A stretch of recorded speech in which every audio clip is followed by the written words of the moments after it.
Hello everyone, it's Dark here again. Welcome back for another video. We are playing Jade Druid on Wild Mode. Now, this particular version of Jade Druid plays as a Drake, which is really good because it synergizes very well with Swipe and Wrath. So an as a Drake powered Swipe does 5 damage to a minion, a targeted minion or enemy hero, and then 2 damage to all of the other enemy minions. So that is, often it's enough to be a board clear, and it's especially good against token decks.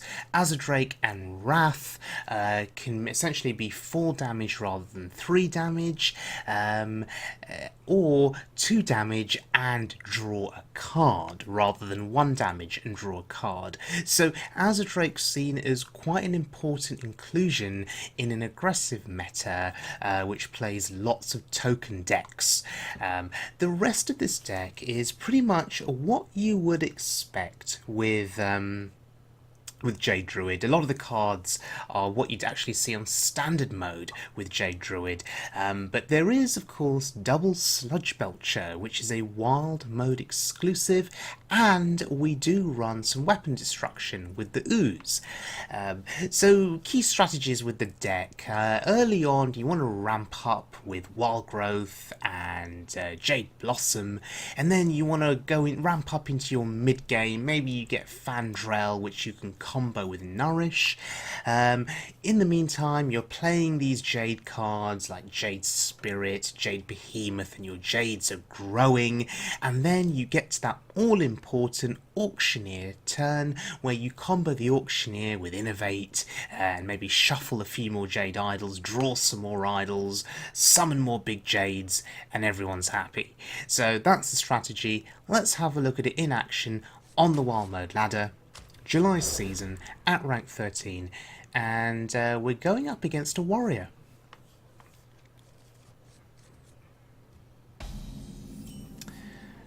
Okay, so I'm actually going to use this as an opportunity to summon a golem here. Is there any wisdom here in shuffling that initial Jade Golem rather than playing it as a body? I mean, here it absorbed a hit, right? It saved my face from 1 damage. Now, I actually value ramping because I see that I have Nourish in my hand, so I want to get to my turn 5 as quickly as possible. Therefore, I did not hero power down a 1-1, but of course we have Swipe. So next turn, we can swipe his face or swipe another minion that he plays. Yeah, like that. And the 1-1s will get removed.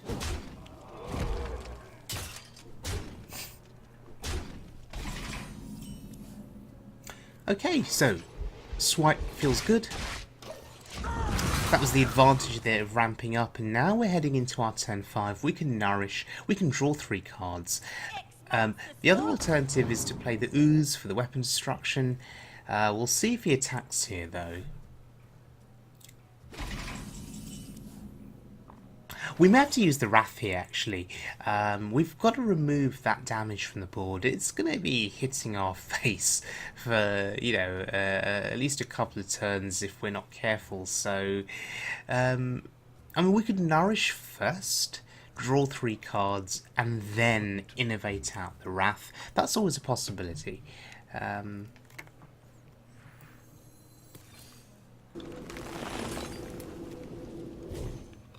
But actually, I like the idea of just wrathing and oozing here.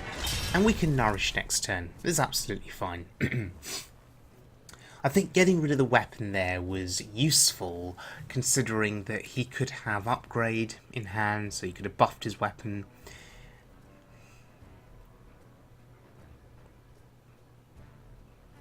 Let's see what he does. It's clearly a Pirate Warrior. Yep, correct play, go face, but it's a Pirate Warrior that is now going to be reacting to everything that I do.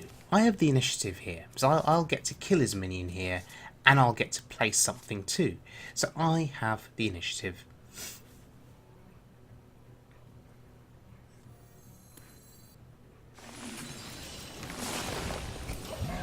Okay, so 2-2 body on board. Yes, it's not much of an initiative. It's only a 2-2.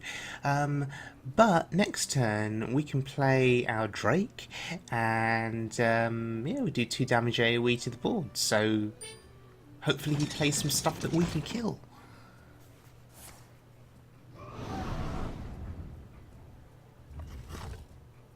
Oh, he actually trades. That's really interesting. He's obviously desperate to protect the ship's cannon from me, you know, hero powering it down with the 2-2. Yeah, I just thought he would have tried to be getting in as much damage as he can, but no, it made sense to protect the cannon, I guess. But there's a 3-3 now, so the Jades are growing, which is important, obviously.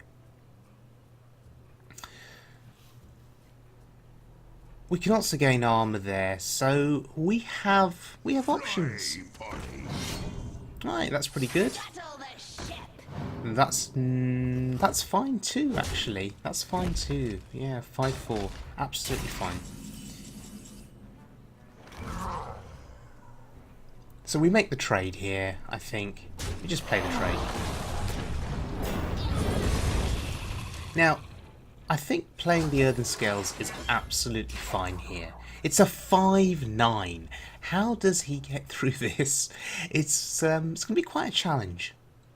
And our health total, surprisingly, is very high at this point in the game.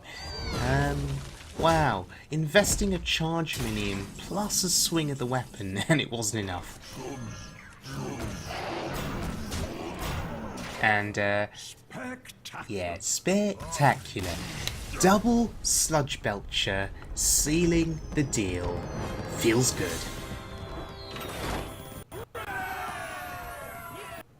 Okay, we'll look at one more game here.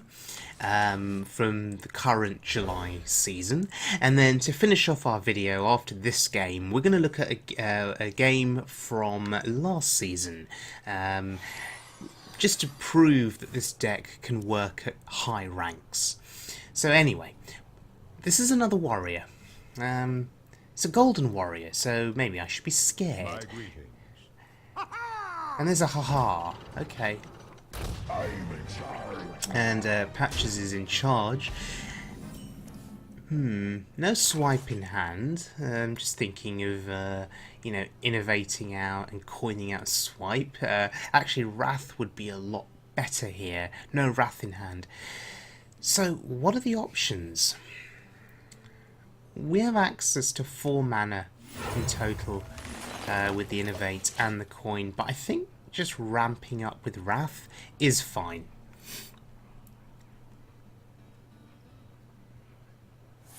Because actually, next turn, we can Belcher. We can innovate into Belcher. Now, the fact that he armoured up was interesting. And just hero powering there I think is fine. We don't need to innovate the Belcher just yet. I don't feel sufficiently threatened at the moment. That's actually quite threatening. That is interesting. So actually saving the Innovate worked out really well for us, because now we get to remove the Flopping Berserker. Yeah, feels good. And we draw a card. So we now have a very clear progression of ramping. Sludge Belcher on turn 5. Turn 6 will be Aya or Jade Behemoth. I mean, you know, you value the taunts. This feels like another game where we should just be able to outvalue the Pirate Warrior. Yes, and if he's trading into Fandrel, yes, I think we're going to be absolutely fine outvaluing him here. I mean, Fandrel did his job, right? He comboed with Wrath and he drew us a card. He did what we needed him to do. And now, I mean, getting through a Belcher is so tough. You know, I say this in every video that has a Belcher in it. It's the best taunt in the game because it's a double-layered taunt. It's really hard to get through. and plunder.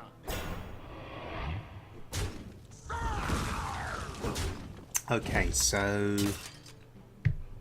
he's doing what he can, though. He's doing what he can. He wants to put the Belcher in range of dying by trading into the 3/3. And yeah, I think I'll oblige him. I think killing the pirates is a good thing to do, because Southsea Captain, it'll come down and buff them up. So just removing as many pirates as we can, I think, is a sound strategy. For the War Chief. There's a 3/6 taunt in the way, there's a 1/2 taunt in the way, there's another taunt that's yet to come, actually 2 taunts that are yet to come. Wow, he's really taking quite a battering there, using his face, putting his face into these minions.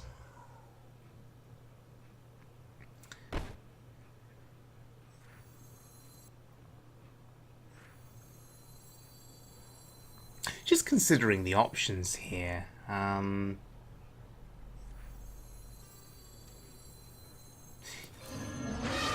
think the Behemoth is better because it protects our face a little bit more than Aya does. It's gonna absorb 6 attack potentially from something. Oh, okay. Does he have... okay, I was just thinking, did he have upgrade? That would have been really bad for us. As it stands, though, presumably he'll put his face into that, and he'll put the haha in. So let's see how he navigates this. It'll be interesting. What now?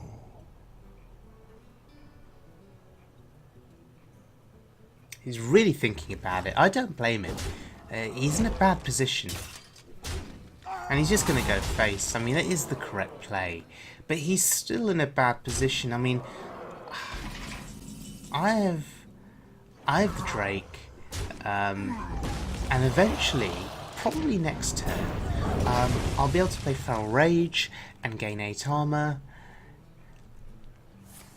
I don't see how he wins this now.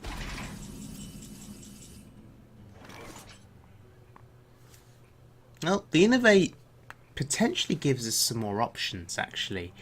We have more mana to play with. So we could just feel safe with Azadrake here. Draw a card. Okay, swipe, sure. Okay, and we don't even need to use the Innovate. We're going wide on this board now, and we're essentially setting up an eventual lethal. Very shortly, actually. In fact, we'd have lethal next turn. We can just push with Swipe and Feral Rage. We'll even be able to Hero Power. Yeah, it's over. There's really nothing he can do to come back, and I think he recognises that. So, yeah, anytime you can make Pirate Warrior concede, it feels good. Okay, now we're now heading back to last season, and we were at rank 4, and you know, I played this Jade Druid for a couple of games just to test it out last season, and just to prove that this deck can work very well, you know, at sort of higher ranks. And we're going up against a shaman here. Now I have this tendency with the first Jade. The first Jade Idol card, I have this tendency to make Jade Golem. And then with the second Idol, I have the tendency to shuffle it. But I was listening to, I think it was Frodan recently talking about shuffling the first Jade Idol card, and there are merits to shuffling it. I mean, the benefits of creating a golem with the first Jade Idol is that you get the golem train going. But it becomes quite important to ensure that your golems start growing as quickly as possible, because otherwise they're just not threatening enough in the mid to late game. When your opponent is playing big cards and big minions, and your golems are still very, very small. Anyway, navigating this turn here. I'm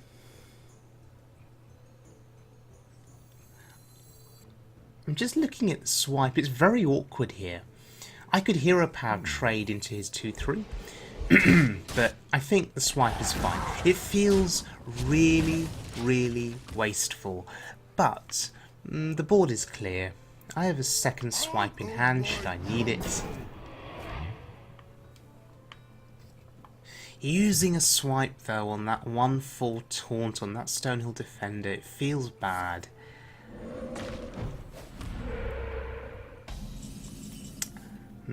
Spell Power Totem.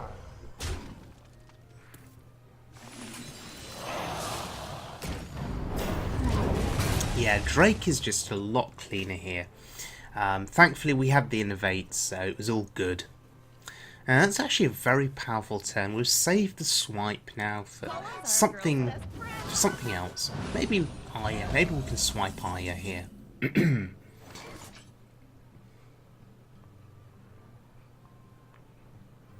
It would actually make a lot of sense because there's a 1/1 golem on board.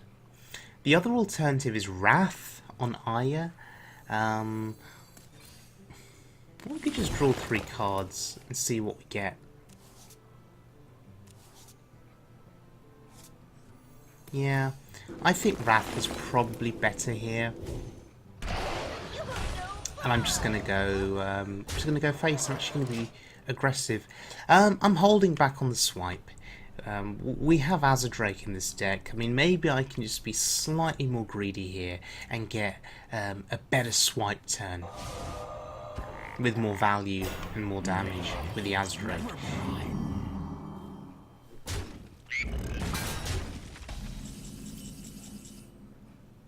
Second Drake feels good here. Takes down 2 minions. And it's also weakened his Water Speaker so that we can trade very effectively here and just get a clean kill. Oh wow, 2 hexes used. That's really important to know. Very, very important. And I'm actually surprised he's using the hexes now so liberally, because when my Jades start growing, oh there's the Azadrake. When my Jades start growing, what's he going to do? How will he remove them? So here, we actually get good value on that swipe. Okay, there are only 2 things on the board to clear, but the board is now clear. So we're happy.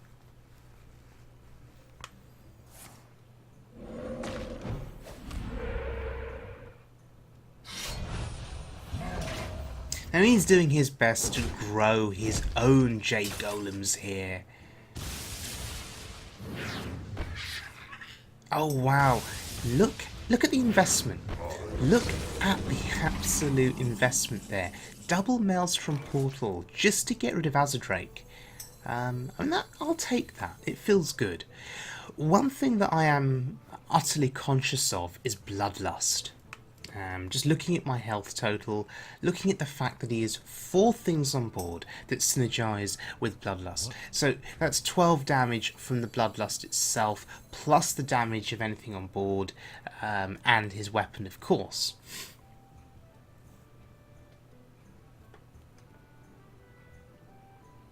He'd actually be very close to killing us with Bloodlust at this point.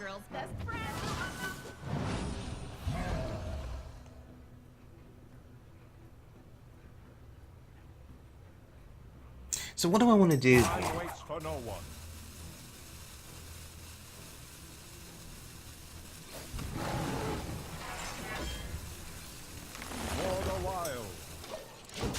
Okay, so what did I do there? I hero powered, I removed 1 thing from the board, so that's removing a minion that synergizes with Bloodlust. So essentially that's just 9 extra damage rather than 12 extra damage from Bloodlust. Oh wow, Alakir. And the other thing that I did there was I played Wild Growth, but I didn't draw the extra card. I'm saving that extra card draw to go with my Auctioneer. So a bit of a heads up play there.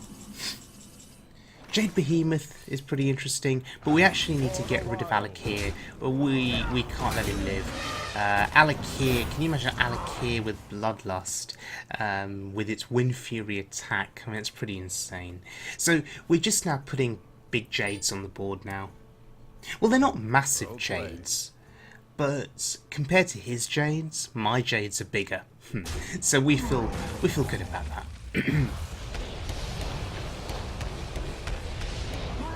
Okay, sure. If he's going to use Volcano on that board, we're okay with it.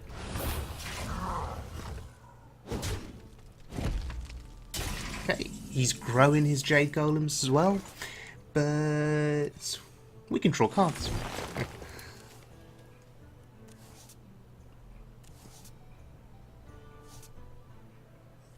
The ooze here feels good. Let's remove that weapon. So we're getting some value, basically. And I have Innovate and the coin for the Belcher. Okay, Belcher feels really good here because that 4 attack golem doesn't kill it, but presumably there's going to be some kind of a spell left in his hand.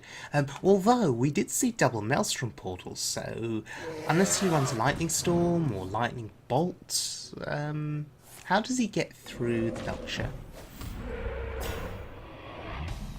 Okay, the answer is he doesn't, and that is super good for us, the fact that he couldn't get through. Well, now we start drawing.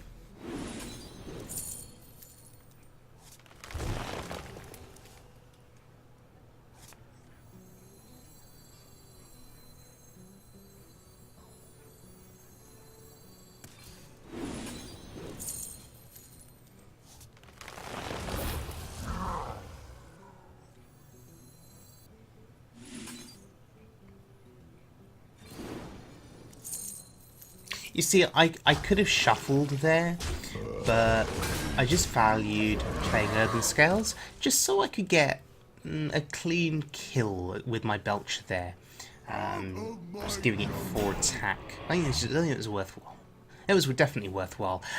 Next turn, if the Auctioneer survives, we have Wild Growth, and then we can start shuffling. So we're in a good position here. We're in a very good position.